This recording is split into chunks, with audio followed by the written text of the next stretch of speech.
बच्चों, आज हम लोग सहसंयोजकता के बारे में अध्ययन करेंगे। ठीक, देखिए सहसंयोजकता को इंग्लिश में कोवैलेंसी कहते हैं। ठीक है, तो देखिए सहसंयोजकता किसे कहते हैं, जैसे जो बंध बनता है सहसंयोजी, उसमें जितने इलेक्ट्रॉन युग्म का साझा होता है वही उस परमाणु की सहसंयोजकता कहलाती है।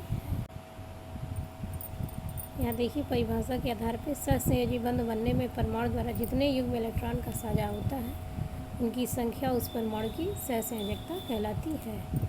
फिर देखिए एग्जाम्पल के रूप में, जैसे CH4 में कार्बन परमाणु 4 युग्म इलेक्ट्रॉन का साझा करता है, इसी कार्बन की सहसंयोजकता 4 होगी। ठीक, फिर देखिए याद करके दूसरी परिभाषा, कार्बन परमाणु द्वारा 4 सहसंयोजी बंध बनाए जाते हैं जिससे कार्बन परमाणु की सहसंयोजकता 4 होगी, अतः हाइड्रोजन परमाणु द्वारा एक सहसंयोजी बंध बनाया जाता है, अतः हाइड्रोजन की सहसंयोजकता 1 होगी।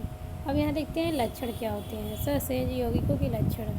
तो पहला देखिए सहसंयोजी यौगिक अणुओं से मिलकर बने होते हैं, आयनों से नहीं।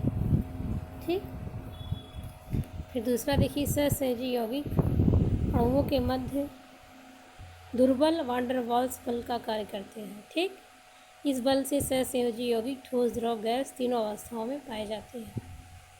फिर लिखा है सहसंयोजी यौगिक के गलनांक और क्वथनांक निम्न होते हैं, मतलब जिनमें कोवैलेंट बॉन्ड बनता है उन यौगिक के गलनांक और क्वथनांक क्या होते हैं, निम्न होते हैं। अब देखिए स्पष्टीकरण, मतलब किस प्रकार से निम्न होते हैं। सहसंयोजी यौगिकों के अणुओं के मध्य दुर्बल वान डेर वाल्स बल कार्य करता है, जिसे तोड़ने के लिए कम ऊर्जा की आवश्यकता पड़ती है। इस कारण से सहसंयोजी यौगिकों के गलनांक और क्वथनांक क्या होते हैं, निम्न होते हैं। अब देखिए सहसंयोजी यौगिक अध्रुवीय विलायकों में विलय किंतु ध्रुवीय विलायकों में अविलय होते हैं। ठीक है, लेकिन देखिए यहाँ पे आगे, किंतु ध्रुवीय सहसंयोजी यौगिक ध्रुवीय विलायकों जैसे जल में विलय होते हैं। लेकिन लिखा जो ध्रुवीय सहसंयोजी यौगिक होते हैं वो ध्रुवीय विलायकों में विलय होते हैं। ठीक, जैसे जल में विलय होते हैं। ठीक है, देखिए चौथा नंबर सहसंयोजी यौगिक ठोस, गलित तथा विलयन तीनों रूपों में विद्युत धारा की कुचालक होते हैं, मतलब विद्युत धारा उनमें नहीं प्रवाहित होती है। ठीक है, उसके बाद देखिए किंतु ध्रुवीय सहसंयोजी यौगिकों का जलीय विलयन विद्युत धारा का सुचालक होता है। ठीक है, विद्युत धारा का सुचालक होता है।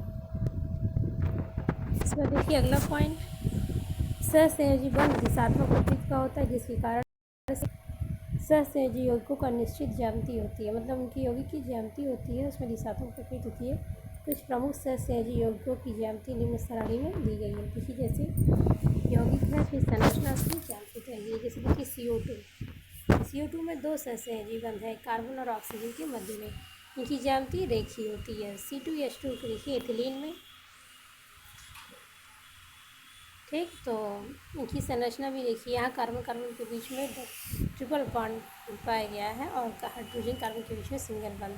फिर देखिए H2O वाटर मॉलिक्यूल में 2 बंध हैं, इनकी ज्यामिति रेखीय ना होकर ये कोणीय है, क्योंकि 2 अनपेयर्ड इलेक्ट्रॉन के कारण इनकी ज्यामिति क्या रेखीय कोणीय हो जाती है, एंगुलर इसमें।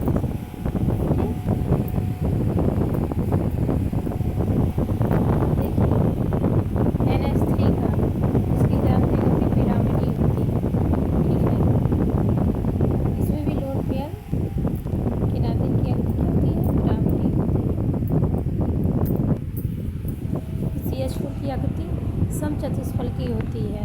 ठीक, जैसा कि ज्यामिति दिखाया गया है, 4 कार्बन 4 हाइड्रोजन 1 कार्बन से कोवैलेंट बॉन्ड रहते हैं। फिर अगला देखिए सहसंयोजी यौगिक समवायता के गुण को क्या करते हैं, बताते हैं। ठीक, धन्यवाद।